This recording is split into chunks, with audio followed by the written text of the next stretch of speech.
इस बड़ी खबर आ रही है, आपको बता दी कि नगरोटा मामले को लेकर, नगरोटा में कल जिस तरीके से हमला हुआ था उसको लेकर अब प्रधानमंत्री ने एक हाई लेवल बैठक बुलाई है, जिसमें गृह मंत्री, एनएसए और विदेश सचिव तीनों शामिल हैं।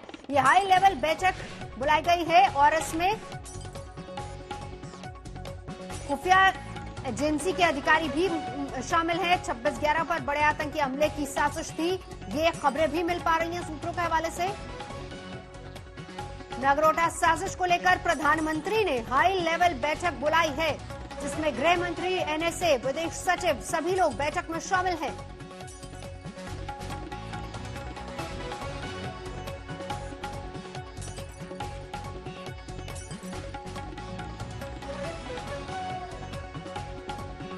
एक बड़ी बैठक जिसमें एनएसए, गृह मंत्री, विदेश सचिव सभी लोग इस बैठक में शामिल हैं और बड़ी साजिश की तैयारी थी। कल भी प्रेस कॉन्फ्रेंस में जिस तरीके से आईजी ने ये बात क्लियर कर दी थी कि खुफिया सूत्रों के हवाले से जानकारी क्योंकि उनको मिली थी और एक बड़ी साजिश को अंजाम देने की फिराक में थे, उसी के तहत आज एक बड़ी और अहम बैठक जो कि बुलाई गई है। टीडीसी चुनाव भी है और इसी को लेकर ऐसी खबरें भी आ रही थी कि उन्हीं को निशाना बनाया जा सकता है। चुनाव का पहला चरण 28 नवंबर को है। ऐसी खबरें आ रही थी कि उसमें खलल डालने की पूरी कोशिश थी, जिसको कल सुरक्षा बलों ने ध्वस्त कर दिया। तो 26/11 पर बड़े आतंकी हमले की साजिश थी, ये भी खबर सूत्रों के हवाले से मिल पा रही है। बहरहाल इस वक्त जो बड़ी खबर आ रही है वो ये कि नगरोटा साजिश को लेकर प्रधानमंत्री ने एक हाई लेवल बैठक बुलाई है, जिसमें गृह मंत्री शामिल हैं, एनएसए शामिल हैं, विदेश सचिव इस बैठक में शामिल हैं। मंजीत नेगी इस वक्त हमारे साथ जुड़ चुके हैं। मंजीत, क्या खबर आ रही है इस बैठक पर?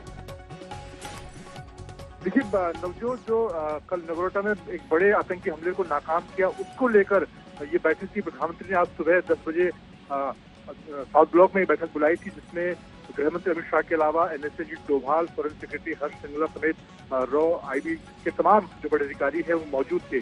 और इसमें कल के हमले को जिस तरह से नाकाम किया गया, उसके पीछे क्या प्लानिंग थी, और ये जो जानकारी मिल पा रही है सूत्रों के मुताबिक कि 26/11 जैसा एक बड़ा आतंकी हमला की तैयारी थी आतंकियों की, क्योंकि जिस बड़ी मात्रा में विस्फोटक और हथियार लेकर ये खासतौर से एक नए रास्ते से, जम्मू के रास्ते कश्मीर घाटी में घुसने की कोशिश कर रहे थे, तैयारी को नाकाम किया और इसी को लेकर ये बैठक बुलाई गई। हालांकि समय रहते जो सुरक्षा एजेंसियों, जो खुफिया एजेंसियों का इनपुट था वो सटीक निकला और उसके मुताबिक इस ऑपरेशन को अंजाम दिया गया। इन सारी चीजों को लेकर ये काफी अहम बैठक हुई है प्रधानमंत्री नरेंद्र मोदी के नेतृत्व में, जहां पर सभी जो सुरक्षा से जुड़े आला अधिकारी हैं, एनएसए जी डोभाल के अलावा गृह मंत्री अमित शाह, फॉरेन सेक्रेटरी और सारे एक तरह से बिंदुओं पर चर्चा हुई है। खासतौर से किस तरह से आतंकी इस वक्त बौखलाए हुए हैं और कश्मीर घाटी में धारा 370 हटने के बाद से जो हालात सामान्य करने की कोशिश की जा रही है, वहां पर राजनीतिक प्रक्रिया शुरू करने की कोशिश हो रही है केंद्र की तरफ से, राज्य की तरफ से, उसको लेकर ये तैयारी थी। बिल्कुल मंजीत, कल इस हमले के बाद जिस तरीके से आईजी ने भी प्रेस कॉन्फ्रेंस की थी और जब उनसे सवाल किए गए थे कि क्या इसमें जो टारगेट है वो डीडीसी चुनावों को बनाने की कोशिश हो रही थी, उन्होंने कहा कि अभी इस बारे में जांच जारी है, क्योंकि उनको खुफिया सूत्रों के हवाले से जानकारी मिली थी और उसी के आधार पर ये इस साजिश को नाकाम किया गया। क्या इस बाबत भी कुछ और जानकारी और चर्चा हुई है? बिल्कुल नवजोत, कल सेना प्रमुख जनरल मनोज मुकुंद नरवणे ने भी इस तरफ इशारा किया था कि किस तरह से एक सोची समझी रणनीति की एक साजिश के तहत आतंकी एक बड़े हमले को अंजाम देना चाहते थे और तमाम सुरक्षा एजेंसियों, सेना के अलावा जो जम्मू कश्मीर पुलिस है, इसके अलावा बीएसएफ है और बाकी जो एजेंसियां हैं, उनके एक बेहतर प्रयास के तहत इस हमले को नाकाम किया गया। लेकिन जिस तरह से ट्रक के अंदर, सेब के ट्रक के अंदर बड़ी मात्रा में हथियार और गोला बारूद लेकर घाटी की तरफ बढ़ने की कोशिश की जा रही थी जम्मू के रास्ते, अभी तक खासतौर से लाइन ऑफ कंट्रोल की हम बात करें, वहाँ पर जिस तरह की सेना की मुस्तैदी है और इस वक्त बर्फ पड़ रही है, तो ये एक नया रास्ता आतंकियों ने इस बार चुना था और उसको कल नगरोटा में जिस तरह से नाकाम किया गया, जिसमें 4 आतंकी भी मारे गए और अभी भी लगातार सुरक्षा एजेंसियों के बाद, सेना के पास इस तरह के इनपुट है। जिस तरह से आपको याद है कि दिवाली के आसपास सेना ने बड़ी संख्या में पाकिस्तान की कब्जे वाले कश्मीर में जो आतंकी ठिकाने हैं और जहां पर खासतौर से पाकिस्तान के एसएसजी जो कमांडो हैं वो सपोर्ट कर रहे थे बैट एक्शन को, उनके कई ठिकानों को नेस्त नाबूद किया, बड़े हथियारों के आर्टिलरी गन के निशानों से। तो वो तमाम चीजें सारी एक तरह से इसी कड़ी का, इसी साजिश का हिस्सा है। जी, नजर बना रखे। शुक्रिया मंजीत नेगी हमारे सहयोगी जानकारी दे रहे थे। बहरहाल जम्मू कश्मीर के नगरोटा में सुरक्षा बलों ने आतंकी साजिश को नेस्तनाबूद कर दिया। 4 आतंकियों को ढेर कर दिया गया, लेकिन पाकिस्तान कहां सबक सीखने वाला है। सीमा पार आतंकियों के अड्डे पर फिर जमावड़ा होने लगा है। खून खराबे की नई साजिश तैयार होने लगी है।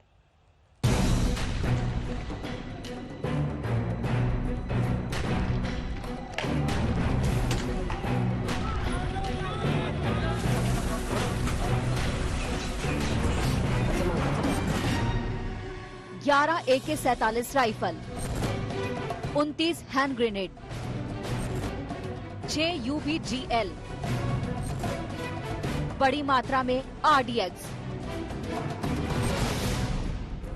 तबाही का ग्रेनेड लॉन्चर। ये तस्वीरें देश के दुश्मनों के मंसूबे चूर चूर होने की हैं। आतंकी साजिश को ध्वस्त कर दिया गया है। ये सुबह मुठभेड़ 5 बजे शुरू हुई थी तकरीबन, जिसमें कि जो नाका पार्टी है उन्होंने एक ट्रक को रोका था, जिसका ड्राइवर फरार हो गया। और जब ये ट्रक की तलाश शुरू हुई तो अंदर से हमारे ऊपर फायर आया।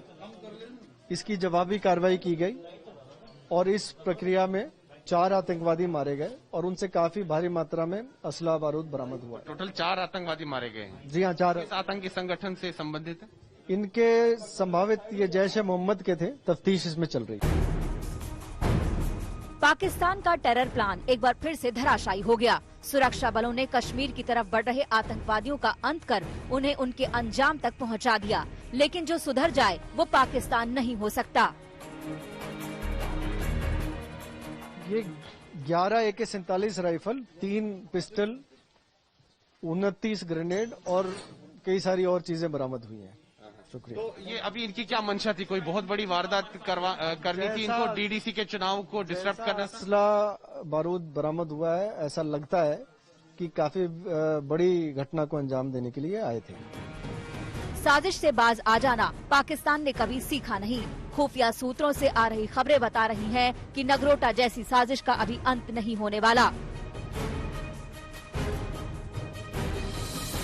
LOC के पार 300 से 350 आतंकवादियों का जमावड़ा है। जिला विकास परिषद के चुनाव में खून खराबे का प्लान है। दिसंबर से पहले बड़ी तादाद में आतंकी घुसपैठ की साजिश में है। पाकिस्तान की खुफिया एजेंसी ISI और आर्मी आतंक के आकाओं के साथ मिलकर जम्मू कश्मीर में हो रहे DDC चुनाव को बड़ा नुकसान पहुंचाना चाहते हैं। आने वाले दिनों में अभी खतरा टला नहीं है। ये लोग बड़ी कोशिश कर रहे हैं पाक अधिकृत कश्मीर से 300 से 350 जो आतंकी मौजूद हैं लॉन्च पैड पर, उनको कश्मीर घाटी में भेजना। पर सूत्रों ने जानकारी दी है कि भारतीय सुरक्षा एजेंसियों ने अलग अलग जगहों पर अपनी चौकसी बढ़ा दी है, जिसके चलते ये आतंकी मारे जा रहे हैं। कश्मीर में अमन बरकरार रहे, ये पाकिस्तान को हजम नहीं हो रहा। लोकतंत्र की जड़ें मजबूत होता देख पाकिस्तान बेचैन हो रहा है। कश्मीर में 8 फेज में जिला विकास परिषद के चुनाव हो रहे हैं। 28 नवंबर से 19 दिसंबर तक मतदान होंगे। 22 दिसंबर को चुनाव के नतीजे आएंगे। स्थानीय चुनाव का मतलब लोकतंत्र की जीत, और ये पाकिस्तान को हजम नहीं हो रहा। पाकिस्तान ने किराए के आतंकियों का दस्ता LOC के उस पार तैयार कर रखा है। आतंकियों की घुसपैठ की बार बार कोशिश हो रही है। कठुआ, सांबा, आरएसपुरा, अरनिया और अब्दुलिया सेक्टर के सामने इंटरनेशनल बॉर्डर के उस पार लॉन्चिंग पैड पर आतंकियों को इकट्ठा किया जा रहा है।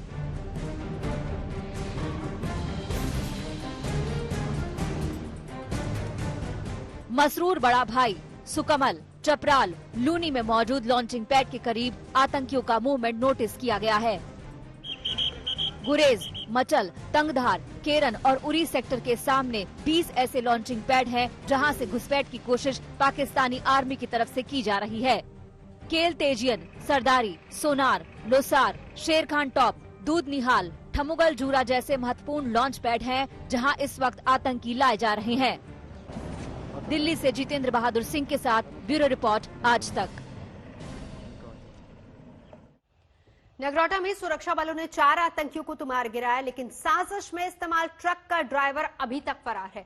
सुरक्षा बल सतर्क हैं क्योंकि ये साफ पता चल रहा है कि जम्मू कश्मीर में जिला विकास परिषद के चुनाव को लेकर पाकिस्तान परेशान है।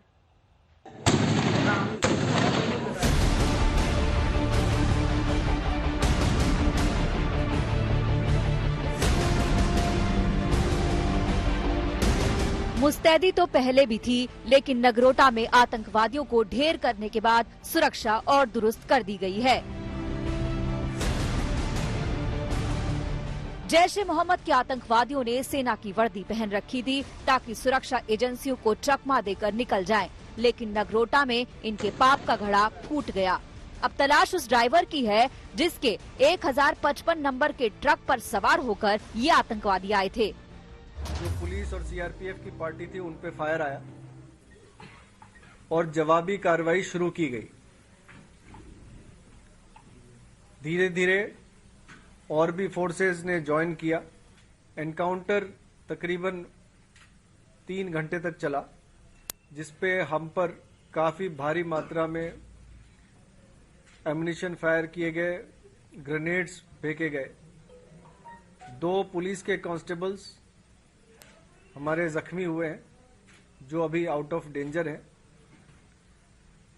एनकाउंटर के दौरान 4 आतंकवादी मारे गए। नगरोटा में किराए के आतंकियों को उनके अंजाम तक पहुंचा दिया गया, लेकिन कुछ सवाल जिंदा है। आतंकवादियों को ये ट्रक कहां पर मिला?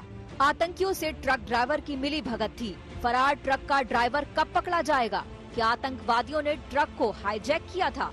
आतंकी घाटी में जा रहे थे तो वहां हैंडलर कौन था? आतंकवादियों का मकसद किन जगहों पर हमला करना था? क्या राजनीतिक दलों के नेता आतंकियों के टारगेट पर थे? पुलिस और सुरक्षा बलों को बहुत बहुत इसके लिए मुबारकबाद देता हूं, बधाई देता हूं कि जिस तरीके से ऑपरेशन हुआ, बहुत अच्छा ऑपरेशन हुआ। 4 आतंकवादी, 11 उनके साथ AK-47, 3 पिस्टल, कुछ UBGL, ग्रेनेड्स, दूसरी चीजें जो पकड़ी गई हैं, तो वो एक चीज दिखाती हैं कि आने वाले चुनावों के अंदर पूरी कोशिश की जा रही है कि कैसे उसके अंदर व्यवधान किया जाए। पाकिस्तान के पाले पोसे आतंकियों का यही इलाज था जो नगरोटा में हुआ। उनका मौत के घाट उतर जाना तय था, लेकिन ये भी तय है कि पाकिस्तान सुधरने वाला मुल्क नहीं है। नगरोटा 19 नवंबर, नगरोटा 20 जनवरी, दिल्ली 17 नवंबर। नगरोटा से दिल्ली तक जैश ए मोहम्मद के आतंकवादियों की मौजूदगी बता रही है कि पाकिस्तान अपने आतंकी युद्ध में कितना आगे बढ़ गया है। ये जो ऑपरेशन हुआ, बहुत अच्छा ऑपरेशन हुआ है और मुझे पूरा यकीन है कि आगे आने वाले दिनों में और कोशिशें होंगी पाकिस्तान की तरफ से और हमारे सुरक्षा बल इसी मुस्तैदी के साथ उनको मार गिराएंगे। नियंत्रण रेखा के उस पार आतंक के आका फिर से मुस्तैद हो गए हैं। पाकिस्तान सीज फायर तोड़ेगा और उसकी आड़ में आतंकवादियों की घुसपैठ कराएगा। सबूत ये आंकड़े हैं। इस साल अब तक 4052 सीज फायर उल्लंघन के मामले सामने आए हैं। वहीं पिछले साल सीज फायर के 3233 मामले सामने आए थे। पाकिस्तान मानता नहीं, जिसके कारण इस साल 17 नवंबर तक 214 आतंकी मार गिराए गए हैं और आगे भी आतंकवादियों की मौत हमारे जाबाजों की गोलियों पर लिखी हुई है।